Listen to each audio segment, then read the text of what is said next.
ve raha ngaha amin'ny alina efa reraka be mampatory an'ilay zaza tsy mety matory mihitsy fomba makaina kely ilay zaza dia tabataba zao foana ny ainana aleo teneniko mihitsy ka le tsy mahay mihaino reto mba ataovy moramora kely zao radio zao fa matory ny zanakay ataovy moramora hoana e zanakareo raha mialina tsisy atorianay fa ataovy moramora ataovy moramora etsoko fokitany anareo fanao fa mba mahaiza miaina kely azafady ataovy zay ataonao e samy manao zay tiany zany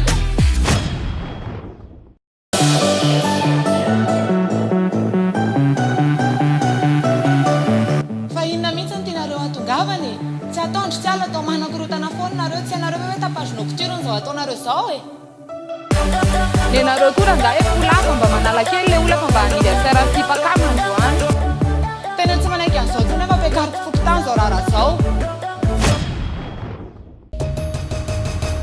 faly miarabantsika rehetra mpanaraka ny fandarana matimaso santatra indray ny eto androany raha resaka momba ny fakotsika sy ny biby fiompina nandritran'izay herinandro maromaro lasay androany kosa tsika dia hiresaka ny mpifanolo-bodirindrina indray areo avy hatrany areo fandarana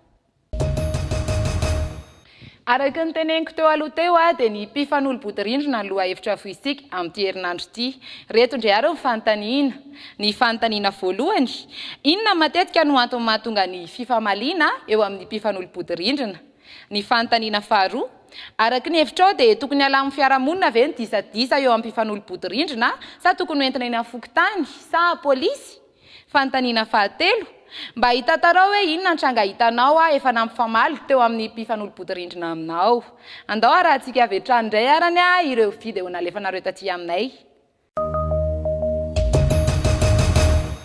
inona ny olona mampifanolana matetika eo amin'ny mpifamolo-bodirindrina amina rery le izy fa matetika tena mampifamaly amin'ny mpiray bodirindrina dia izay teneniko anao zay hoe misy tsy manina misy ty misy tsy fanajana ohatra fotsiny hoe mandefandefa rano maloto amin'ny tokony tsy ho izy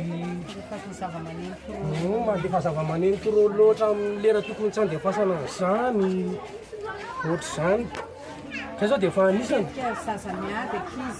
ohatra hoe ankizy miady koa ohatra ohatra hoe ankizy miady dia idiran'ilay olon-dehibe le izy dia lasa miteraka problème be amin'ny fiarahamonina nefa le ankizy rehefa aveo nefa raha miady izy anatin'ny ray minitra anatin'ny afaka 10 minitra izy dia efa miombona ny ray tia mampifamaly ny olona zany ohatra hoe tsy ho fanaja resaka hoe tsy fampitokisana vadika amin'ny fifanekena zany eo amin'ny fiarahamonina matetika zany mahatonga ny tsy fihetezany eo fiarahamonina zany dia mazana zany tsy fanajana ny atao hoe lalàna ny fiarahamonina ohatra amin'izany ny fitandrona ny fahadiovana fitandrona ny filaminana zany eo amin'ny manodidina zany raha zavatra iainako aloha eo amin'ny mpifamolo-bodirindrina amiko dia matetika eo amin'ny fialonana dia matetika koa mantsy tsika vehivavy no ao atokantrano lava dia tsika vehivavy no tena voan'izany ohatra zao hoe tsy fifanajana akoatr'izay fanavinavina famaly an'izareo indrindray le fampisotasota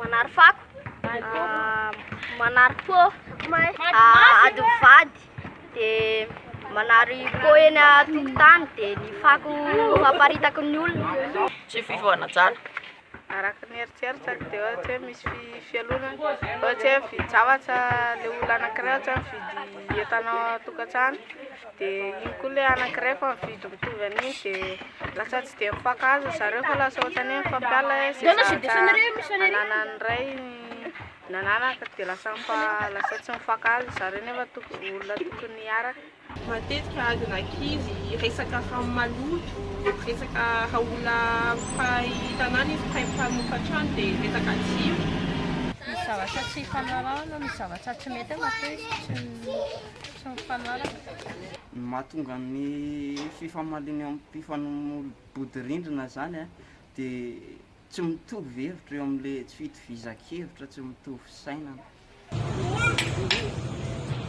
resavola reny resavola miady vady reny le mamolava le mamolava ny vadiny tsy maintsy miady foana io Tranga mampifamaly ny fiarahamonina eny amin'ny famonoam-bodirindrina eny ohatra dia resa-bola, resaka famaliana eo amin'ny tsy fankazahoan-dresaka zany hoe fankazahoan-dresaka zany sy ny misy ny fandosoana kely zareo dia lasa mifamaly, ny sasany koa mamo, sasany resaka fananan-tany, adi-tany. Araka ny hevitrao tokony alamy eo amin'ny fiarahamonina ihany sa hoentina eny amin'ny fokontany sa ampiakarina eny amin'ny pôlisy mihitsy raha ohatra misy olana eo amin'ny fiarahamonina? Io zany arakaraka le tranga miseho raha ny fahitako azy. Raha izy zany raha ohatra mbola mety alamy eo amin'ny fiarahamonina dia aleo entina amin'ny fiarahamonina. Tsika koa olo fihavanana amin'ny malagasy. Fa rehefa ohatra kosa le izy tena efa tena hoe efa tena zava-doza be, efa mpamonoana sy mandratrano. Zay kosa angamba mety hoe aleo fahaizan'ny pôlisy le manao an'izay. Raha ny lafin'izay metimety kokoa angamba aloha satria amin'ny fifanolo-bodirindrina izay mifankahita matetika eo foana. Raha ny tsaratsara kokoa zany zao mba tsy hitarany zavatra be amin'ilay hoe mifankahita matetika eo foana dia ny tsara tsisy ohatran'ny fampiresaka ihany. Fampiresaka amina entre mpifanolo-bodirindrina ohatran'izay. Zay zany tsy lasa mitatra be raha hoe entina any amin'ny fokontany sy fokontany mety azo eritreretina ihany satria amin'ny responsable voalohany eo amin'ny fiarahamonina ny filoha-pokotany fa ny pôlisy ngamba efa trop loatra. Alao mifanaraka ihany raha azo atao fa tsisy tsy vitan'ny fampiresahana. Raha araka ny hevitra aloha dia mety raha mifampiresaka aloha zany ny mpifanolo-bodirindrina fa rehefa ohatra ka tsy mety ny fifandaminana dia zay vao akarina any amin'ny fokontany na mandeha ambaratongany. Fiarahamonina ihany madama. Fiarahamonina ihany tokony mamana azy. Fiarahamonina ihany no mandamina azy. Fiarahamonina ihany afaka mandamina azy satria mba hihavanany zareo inzay. Tokony alamy fiarahamonina ihany satria tsy manan-danja le izy fa mba tsy hitaran'le resaka be le tokony fandaminana ihany le izy. Eto dia efa milamina. Raha ny tena izy aloha zany tokony fiarahamonina ihany dia afaka mandamina le disadisa satria ny olona mandray andraikitra zany fampandrosoana voalohany indrindra. Fokontany? Alamina fokontany re na hoe alamina amin'ny polisy zany tsy milamina izy da atao akatrany amin'ny polisy ihany. Voalohany indrindra aloha tokony alamina amin'ny samy fiarahamonina le izy.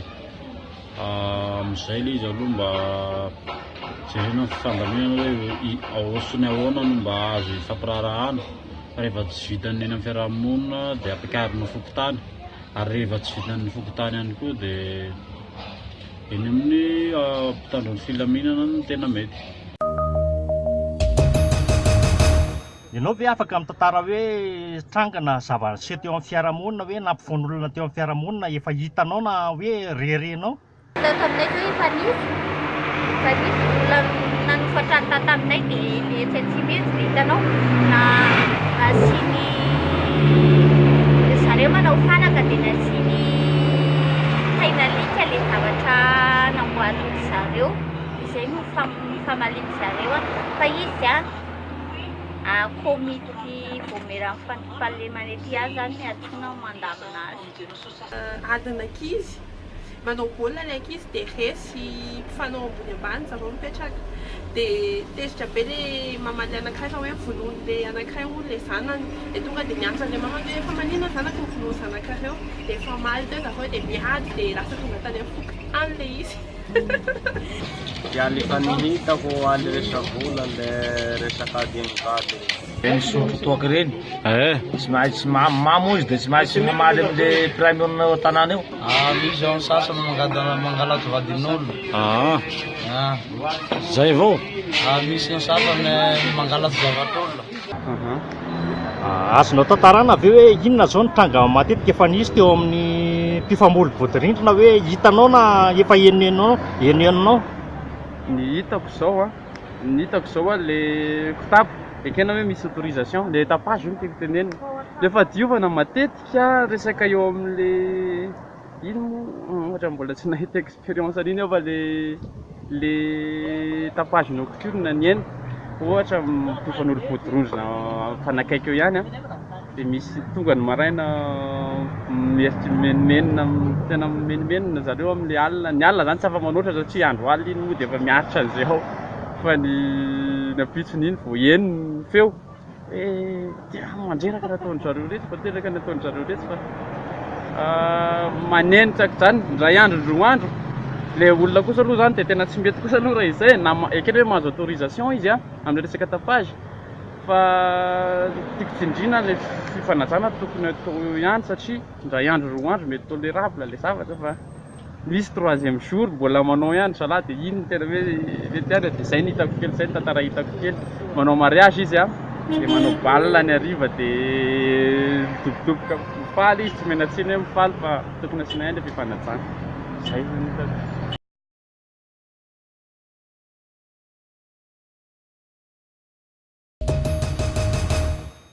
Arak'ireny vidéo hitantsika ireny dia maro amintsika no manana olana eo amin'izay mpifanolo-bodirindrina izay. Ao ny resaka fialonana, ao ny fifandraisana be loatra hoy isika ka lasa miteraka olana maro isan-karazany. Ao koa nefa ny tsy fitovy tsaranga. Andao raharantsika avy hatrany ny commentaire anampianan'izay rehetrarehetra izay. Ozy izy Playlot MG. Sarotiny kokoa ray matetika na tsy mifanaja izy ireo. Ny ankilany beko taba ohatra na firetra na zavatra toy izany. Ny disadisa dia tsy milamana entina ny amin'ny pôlisy aza. Raha toa ka tsy vonona hifanaja sy hanaraka ny mapetraka fiarahamonina rotota. Tsy hifanajana ny fahadiovana. Inomena tontolo voajanahary dia miteny hoe tsy fifanajana amin'ny tena betsaka. Beko taba ny andaniny nefa mila fahanginana kosa ny ankilany. Mety tsy manaja fahadiovana ary eo koa ny fialonana. Arakaraka n'ilay tan'ilay olona hozy izy tokony asiana raharaham-pihavanana raha ohatra ka olana maivana. Resaka kotaba fifamalina amin'ny olona mamy koa ao anatin'izany. I Jean-Yves Zanajatovo indray dia miteny hoe matetika misy ny fialonana eo amin'ny ankilany ka miteraka disadisa izay amin'ny alalan'ny zavatra tsy ampoizinao no iangan'ny olana. Hozy izy indray ekena saina matetika ady zaza no mampifamaly na fitiavana manao taksi lela. I Dina Charlotte indray dia miteny hoe ny fialonana hony no ny saranga tsy mitovy mahatonga an'izany. I Vatonarindra fitiavana manampamonjy kosa dia miteny hoe fialonana no matetika mitrangy aty aminay, indrindra moa fa hoe vao olona vao tonga ka milain'ilay olona efa mipetraka teo dia tena betsaka amin'ny alina ka lasa mamorona ady amin'ilay olona vao tonga ilay olona. I Jimmy Andriatina kosa dia miteny hoe samy maka ho azy dia mifampiandrikendri-tohana fotsiny noho ny saranga tsy mitovy. Matetika mifarany amin'ny fokotany na any amin'ny pôlisy aza. I Lalaina Lina indray dia miteny hoe ny adina ankizy koa matetika no tena mahatonga disadisa samy marary ny azy. I Razafy Henriette matetika dia be fianonana ny olona mpifanolo-bodirindrina mahatonga ny tsy fifankazahoana. Zava-poana ny fifandaminana raha tsy mazava ny ao anaty fony.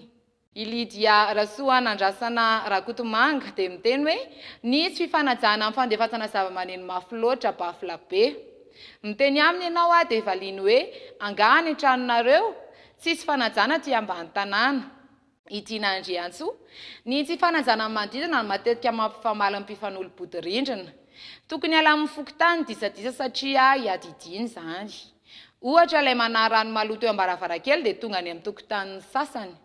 Fiaroniana RTF, ny tsy fahaizana mifanaja, ny fialonana, ny fiarahamonina ihany dia tokony mahalamina an'izany raha toa ka afaka mifampiresaka amin'izareo rotota ny olona afaka hampihavana azy ireo, adina ankizy.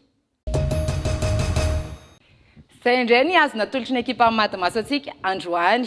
Aza dino manaraka ny fandaharana ao amin'ny fahitalavitra mahazatra anao ny alatsinainy, ny alarobia, ny zoma ary ny sabotsy. Aza dino koa manaraka amin'ny page Facebook tsika efa mivoaka sady loha hevitra tsika amin'ny herinandro manaraka. Ny fandraisana anjara kosa dia tsy miova fa afaka ataonao amin'ny alalan'ny vidéo na sary kely na commentaire. Isan-kerinandro eto Madimaso miteny ianao dia miteny tsika veloma daholo.